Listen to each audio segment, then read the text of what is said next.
ناظرین، میں ہوں نیلم نواب، آپ دیکھ رہے ہیں PK نیوز۔ سب سے پہلے ساہیوال سے خبر شامل کرتے ہیں۔ محمد یاسین کی رپورٹ کے مطابق پنجاب حکومت کی ہدایت پر عوام کے ریونیو سے متعلق مسائل کے فوری ازالہ کے لیے ضلع کونسل ہال میں ریونیو عوامی خدمت کچہری کا انعقاد کیا گیا۔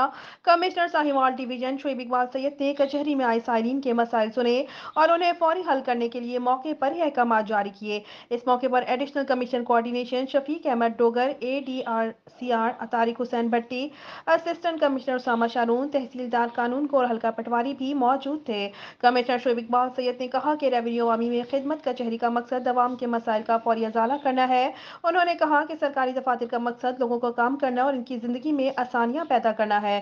انہوں نے ریونیو اسٹاف کو ہدایت کی کہ عوام اور محکمہ ریونیو کے درمیان اعتماد کو بحال کیا جائے اور اس میں حائل تمام رکاوٹوں کو دور کیا جائے۔ انہوں نے مزید کہا کہ ریونیو کے افسران اپنے دفاتر میں ریکارڈ کو چیک کریں اور عرصہ دراز سے زیر التوا کیسز کو فوری نپٹائیں۔ کمشنر شعیب اقبال سید نے کہا کہ ریونیو کے افسران اور ملازمین آفس ٹائم کی پابندی کریں اور پٹواری اور تحصیلدار کے آفس میں موجودگی کے بارے میں عوام میں آگاہی ہو تاکہ ان کے قیمتی وقت کا ضیاع نہ ہو۔